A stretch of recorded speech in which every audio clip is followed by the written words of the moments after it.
इतना ऐतिहासिक, बहुत जोशीला, जज्बाती और अंदर से प्रेरणा देने वाले संजय चौहान जी ने भी यहाँ पर अपना जिसने हमें ये शरीर दिया है उसको हम जानने का प्रयत्न किए करें, ज्ञान के द्वारा, धर्म के द्वारा, सत्संग के द्वारा, महापुरुषों की सेवा के द्वारा, कर्म के द्वारा हम उस पावर को जानने का प्रयत्न करें, उसके लिए मिला है।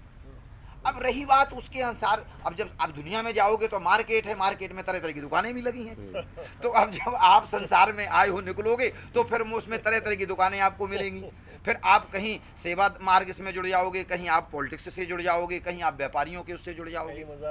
हाँ, तो उसी हिसाब से ये हमारे यहाँ सिद्धांत है। लेकिन ये है कि अध्यात्म बहुत जरूरी है। अध्यात्म को हमारे यहाँ साबुन बताया है, और आप सब जानते हो कि कपड़ा जब गंदा होता है तो साबुन से ही साफ होता है। तो मन बुद्धि विवेक में अगर कहीं मैल है, इधर उधर भटक रहे हैं, तो आपको ज्ञान की जरूरत पड़ेगी उसके बिना, क्योंकि आपका उद्धार ही नहीं है। उसके बिना आपको ना तो रास्ता सही मिलेगा और आपको ही अपनी जिंदगी बोझ लगने लगेगी। कितने लोग आत्महत्या कर लेते हैं और पता चलता है कौन सुप्रीम कोर्ट के वकील थे, ये सुप्रीम कोर्ट के जज थे। अभी बीच में देखो टीवी में तो मामला आ रहा था कि वो सुप्रीम कोर्ट का कोई बहुत बड़ा वकील था, क्यों उसने आत्महत्या की कि गर्लफ्रेंड 4-5 दिन से फोन नहीं उठा रही थी। अब बताइए कोई बात है? अरे भले आदमी, तू एक कलम चला करके और बड़े से बड़े मर्डर के केसों से लोगों को छुड़वा रहा है और एक फोन नहीं उठा रही थी, उसमें तूने सुसाइड कर ली। ये मूर्खता है कि नहीं है? बिल्कुल, क्योंकि उस समय उसके अंदर विवेक नहीं था, क्योंकि वो ऐसे लोगों के साथ उठता बैठता नहीं था। तो ये सारी चीजें हैं। जब हम अच्छी संगति में रहते हैं, कर्म हमारा अच्छा रहता है, तो गलत काम करने से पहले आपके अंदर बुद्धि विवेक उदय हो जाएगा। वो आपको डांटेगा अंदर से कि नहीं, तू गलत जगह आ गया है, अब यहाँ से जल्दी उठ ले, उठ ले, उठाएगा। इसलिए देखो हमारे यहाँ मन, मन के बाद बुद्धि, बुद्धि के बाद विवेक, ज्ञान, ज्ञान के बाद विवेक, विवेक, ठीक है ना। सबका एक अलग अलग अपना रूल है, और उन सब चीजों के हिसाब से जब व्यक्ति जीवन में कर्म करके निर्णय लेता है, फिर वो निर्णय उसका गलत नहीं होता। अब हम कभी मन की बात मान करके निर्णय ले लेते हैं तो हो सकता है वो गलत, किसी का उससे बुरा भी हो सकता है। बुद्धि के द्वारा जरूरी सुई की बुद्धि आपकी बिल्कुल सात्विक ही है, और बुद्धि जो निर्णय देती है वो बिल्कुल सही है, उसके ऊपर विवेक है, उसके ऊपर विवेक है। देखो आदि जगतगुरु भगवान शंकराचार्य हमारे यहाँ जब आए, क्योंकि उस समय बौद्धों का साम्राज्य बहुत ज़्यादा हो चुका था, ठीक है।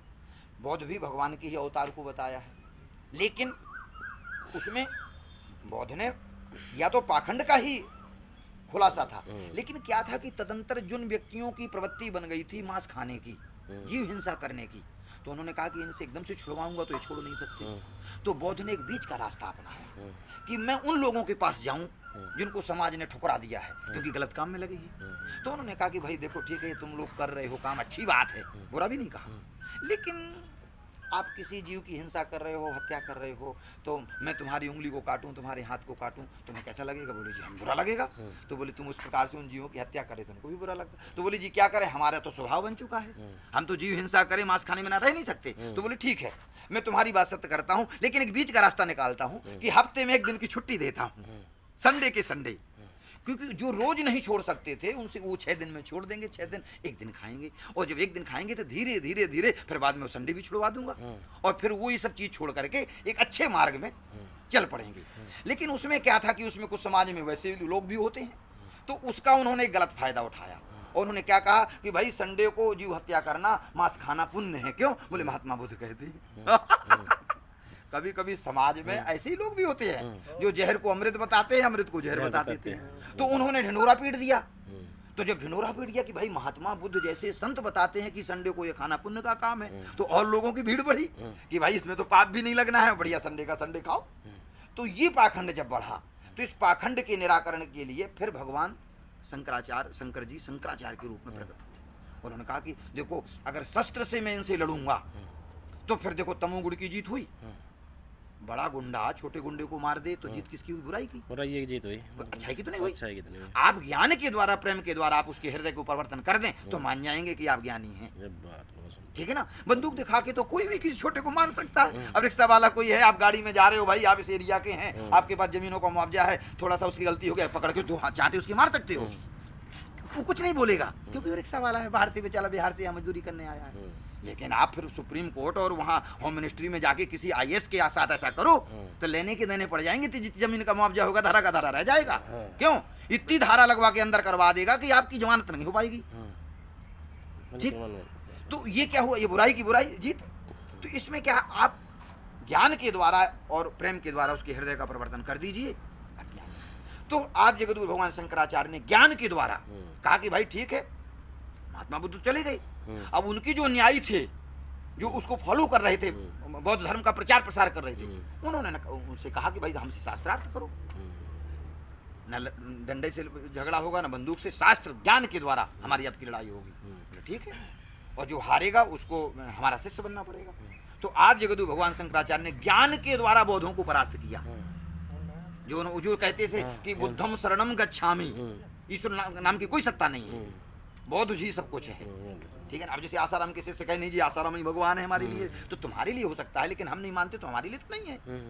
आप उनके शिष्य हैं, आपके लिए वो गुरु हैं, आप भगवान के रूप में मान सकते हो, लेकिन हर आदमी उनको भगवान मानता है तो ऐसा नहीं हो सकता, ऐसा नहीं हो सकता ना।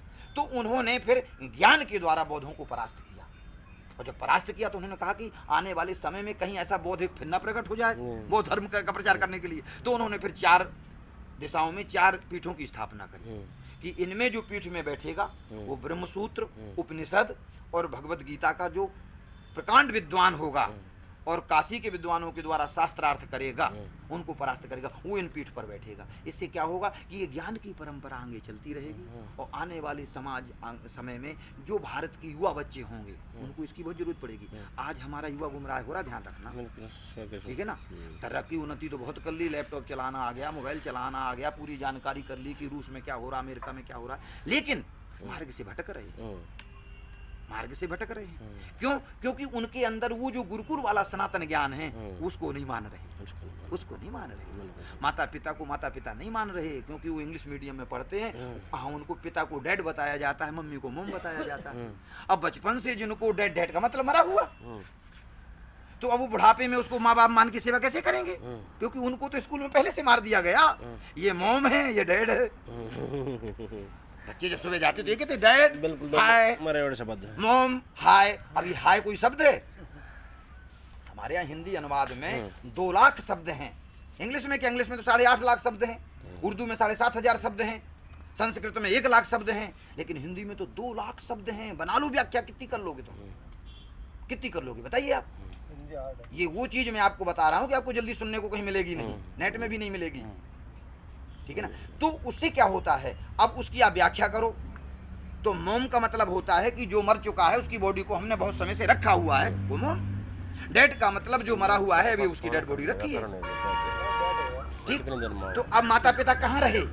अब वहाँ तो मोम डेड पढ़ाया गया है ना उनको। और बच्चे जब संस्कार, जब बच्चा मिलता है तो जब गुरुकुल से जाता था या जब वो नमस्कार करता था या सीताराम करता था, प्रणाम करता था। अब तो बच्चे प्रणाम की विधा को भूल गए, और बच्चे घर से निकलते तो मम्मी हाय हाय। आप ही लोग जब पहले समय में बड़े बूढ़े कहा करते थे, जब गांव में कोई अच्छा परिवार हंसता खेलता हो और कोई एकदम से उनके ऊपर विपत्ति आ जाए तो लोग कहते थे हाय लग गई किसी की, लग गई, कहते थे ना। क्या कहते थे? भाई उन चौधरी साहब के परिवार को किसी की हाय लग गई, बहुत परेशान। क्या करते थे ना, वो आज तो सुबह से लड़की हाय लगा रही है, बेटा हाय लगा रहा है। तो ये जो शिक्षा प्रणाली है ना, इसमें जब तक बदलाव नहीं होगा, बाय भी अच्छा नहीं है, बाय भी अच्छा नहीं है, हाय हाय भी, हाय तो ऐसा ही है, हाँ, लेकिन बाय हाय से भी बुरा है, हाय से भी बुरा है भाई। तो आज जो इस शिक्षा प्रणाली की, ठीक है ना, आज जो यंग बच्चे जो आज हमारे बिगड़ रहे हैं, ठीक है ना, कितने नहीं हुए थे तो उसका अगर ये चीजें स्कूलों में सरकारें अगर ना तो आप हम तो थोड़ा सा वेट कर देते रहो, यहाँ पीछे तो आज जो कुर्सी पे बैठो, हमारा अंधकार में जा रहा है, चाहिए हमारे उसका वैदिक शिक्षा है, एक अध्याय वैदिक का है। नहीं सत्य देखो, इसके लिए देखो हम आप क्या है, हम आप तो देखो सोच सकते कर सकते।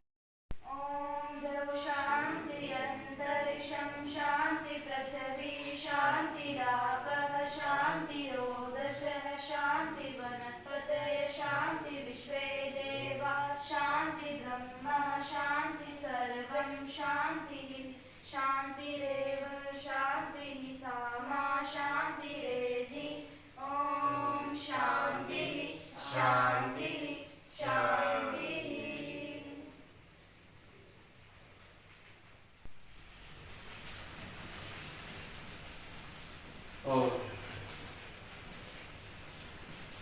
आप सभी को सादर नमस्ते। जय हिंद, वंदे मातरम।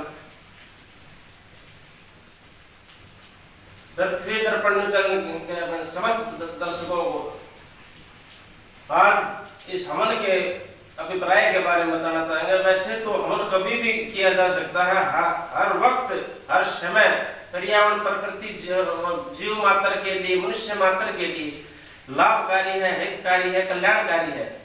किंतु आज के इस हवन का जो मुख्य उद्देश्य है कि आज जो बकर ईद है, बकर ईद के नाम पर परंपराएं है आज की, उस उन बकरों के जो आज जो बलि दी गई है,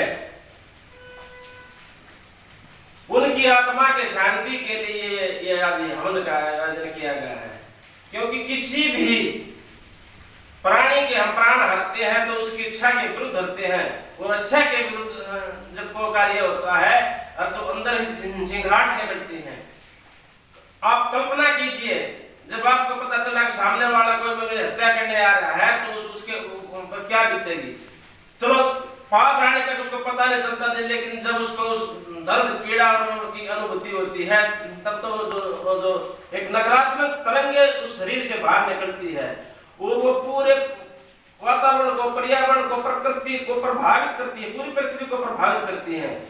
और इसी नकारात्मक तरंगों से ही जैसे भूकंप है, बाढ़ है, अकाल है और अन्य प्रकार की जो प्राकृतिक आपदाएं हैं वो इसी उन तरंगों से उत्पन्न होती हैं, जो सभी को झेलनी पड़ती है। इसलिए हम उन कटने वाली, बलिदानी, कुर्बान होने वाली आत्माओं की आत्मा की शांति के लिए इस यज्ञ का, हवन का आयोजन किया था।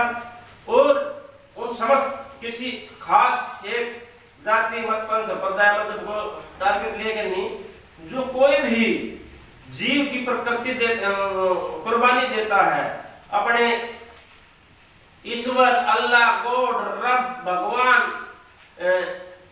ग्रामीण देवता, कुल देवता, इष्ट देवता को प्रसन्न करने के लिए उनको ईश्वर सद्बुद्धि दे और ईश्वर के सही सिद्धांतों को, सही नियमों को उनको पहचानने का सद्मार्ग दिखाए, जिससे कि समस्त मानव जीवन का, समस्त जीव का कल्याण हो सके।